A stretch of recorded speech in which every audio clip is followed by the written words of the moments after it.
కొన్ని పద్ధతులను చంద్రబాబు గారిని చూసైనా నేర్చుకోవాలి. మన నాయకుడు జైల్లో ఉన్నప్పుడు వెళ్ళి గెలిచాం. వల్లభనేని వంశీ జైల్లో ఉన్నప్పుడు చంద్రబాబు నాయుడు వెళ్ళి పరామర్శించారు. సారీ, జగన్మోహన్ రెడ్డి వెళ్ళి. వెరీ గుడ్, అది మంచి పరిణామం. కాకాని గోవర్ధన్ రెడ్డి దగ్గరికి వచ్చేటప్పటికి హెలికాప్టర్కి పర్మిషన్ ఇవ్వలేదని ఆగిపోవడం అయింది. బై రోడ్డు వెళ్ళుంటే అదొక, ఎందుకంటే అవతలవాడు తొక్కుతున్నాడన్నప్పుడు మరింత కసిగా పరిగెత్తాలి.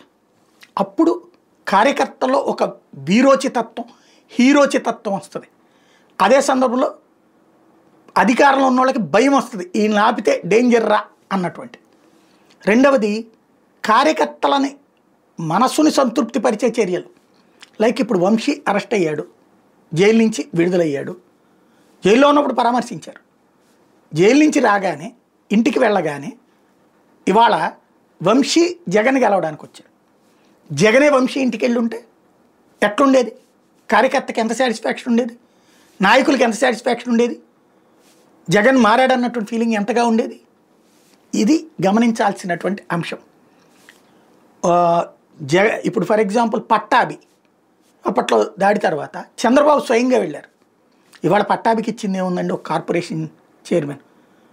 తను తన్నులు తిన్నది కానీ, తన ఒంటి మీద గాయాలు కానీ, ఎంత ఇబ్బంది పడ్డాడు అతను. గన్నవరం ఎమ్మెల్యే అవుదాం అనుకున్నాడు పాపం. అతను కావాలా, డబ్బులు ఉన్నాడు కాబట్టి వెంకట్రావుకి అయింది. కానీ అతను ఎందుకు పార్టీకి లాయల్గా చేస్తాడు? దీనివలన చంద్రబాబు తన ఇంటికి వచ్చి పరామర్శించాడు అన్నట్టు ప్రాణం పెడతాడు. అట్లాగా ఎవరికన్నా బాగా ఇబ్బంది అయినటువంటి వాళ్ళకి సరే జైల్లో పరామర్శించడం ఓకే, కానీ ఇంటి దగ్గరికి వెళ్తే ఇట్లాంటి ఇష్యూస్లో కరెక్ట్గా ఉంటుంది. మంచి ఎక్కడున్నా గ్రహించాలి, చెడు మనలో ఉన్నా వదిలేయాలి. ఇక్కడ కొన్ని సంప్రదాయాల్ని కొత్తగా కాదు, పక్కన వాళ్ళని చూసైనా నేర్చుకోవాలి.